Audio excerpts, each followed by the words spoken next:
ये डरावनी कहानी है एक ऐसी शहरी लड़की के बारे में है जो शहर से दूर एक गांव में अपने छोटे घर में समय बिताती है जहां उसका सामना एक भयानक चीज से हो जाता है। मेरा नाम मेगा है और मैं 26 साल की हूँ। मैं शहर में एक ऑफिस में काम करती हूँ। छुट्टियों में मुझे शहर की भीड़भाड़ से दूर किसी गाँव में समय बिताना बहुत पसंद है।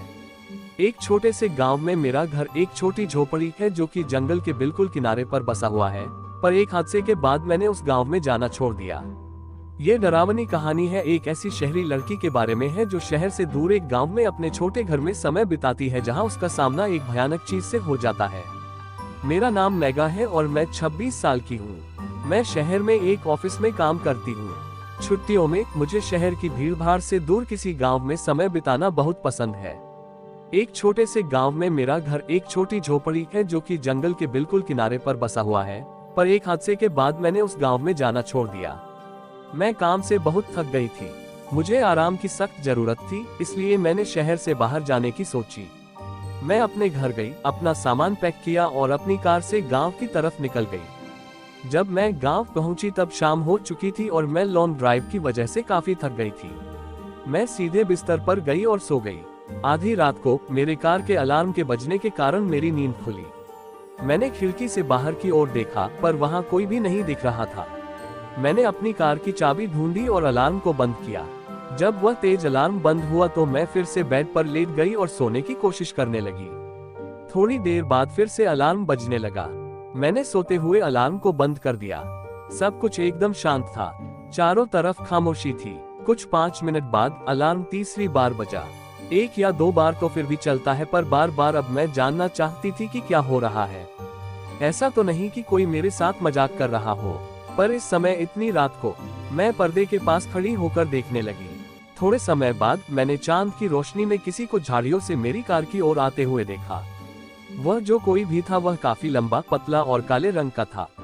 वह कार के पास आया और उसने अपने लंबे और पतले हाथों से कार को नोक किया। फिर से अलार्म बजा, पर वह काली आकृति तेजी से वापस झाड़ियों में चली गई। उस वक्त मैं जान चुकी थी कि क्या हो रहा है। मैं डर से कांप रही थी। मैं अलार्म को बंद कर उस चीज पर नजर रखने लगी। वह चीज झाड़ियों से बाहर आई और धीरे धीरे मेरे घर के गेट के पास बढ़ने लगी। अपने एक हाथ से उसने गेट के लॉक को खोला। मैं इतना डर गई थी कि मैं हिल भी नहीं पा रही थी। मेरे दिमाग में कई तरह के बुरे विचार आ रहे थे। वो क्या है? वह मुझसे क्या चाहता है? वह क्या कर रहा है? क्या वह यहाँ से कभी जाएगा भी? मेरे शरीर में सिर से लेकर के पांव तक कपकपी छूट गई थी। मेरा गला सूखा था और मेरा दिल जोरों से धड़क रहा था। मैं बहुत ही भयभीत थी और डर के मारे मेरे दांत किटकिटा रहे थे। मैंने खुद पर काबू पाया और मैं उतनी तेजी से नीचे चली गई जितनी तेजी से मैं जा सकती थी। मैं बस लाइट्स ऑन करने ही वाली थी कि तभी मेरे पैर जम गए। वो काली आकृति खिड़की के यहाँ खड़ी थी। वह खिड़की से अंदर की ओर देख रहा था कि कोई अंदर है या नहीं। मैं जल्दी से अपने सोफे के पीछे छुपकर देखने लगी। तब मुझे समझ आया कि कार के साथ छेड़छाड़ करना केवल उसका अपने शिकार को बाहर लाने का तरीका था।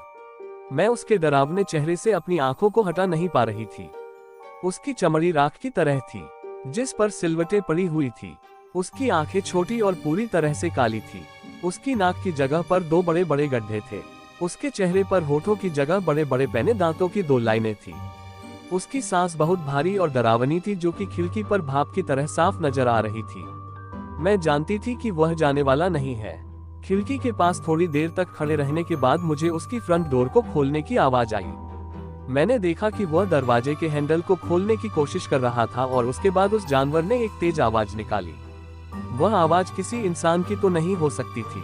वह आवाज ऐसी थी कि मानो कोई पागल कुत्ता हड्डी को चबा रहा हो। गहरी तथा भयंकर जानवर के गुर्राने की आवाज थी उसकी। मैं जानती थी कि यदि इसने मुझे देख लिया तो ये कुछ भी कर अंदर आ जाएगा। मैंने अपने आप को सोफे के पीछे छिपाया। मैं सोफे की परछाइयों में छिपना चाहती थी और बिल्कुल भी आवाज नहीं करना चाहती थी। मेरी आंखों से आंसू बह रहे थे। मैं अपनी नसों की आवाज सुन पा रही थी। मैं बस मरने ही वाली थी। मुझे नहीं पता मैं कितनी देर तक वहां छिपी रही। जब मैं उठी तो मैंने दरवाजे की तरफ देखा। वह जानवर जा चुका था। दरवाजा अपनी जगह पर था और सब कुछ सेफ लग रहा था। मैं सीढ़ियों से ऊपर की तरफ गई और मैंने खिड़की से बाहर की ओर देखा। बाहर रोशनी थी, वहां पर किसी भी तरह का कोई खतरा नहीं था। मैंने इस मौके का फायदा उठाया और अपनी चाबियां उठा ली। मैंने अपना सामान भी नहीं लिया। मैं कार की तरफ भागी। मैं कार में गई और दरवाजे को बंद कर जितनी तेजी से हो सके उस गांव से बाहर निकल गई। मैं तब तक गाड़ी चलाती रही जब तक मैं अपने शहर ना पहुंच गई। जब मैं अपने अपार्टमेंट में पहुंची तो मैंने रेडियो ऑन किया और मैं एक न्यूज़ सुनने लगी। अनाउंसर ने कहा कि गांव से 2 लड़कियों की लाशें मिल गई हैं। उनका शरीर बुरी तरह से कटा फटा पड़ा हुआ दलदल में पड़ा था। मुझे मालूम है कि जो वो जानवर चाहता था वह उसे मिल गया।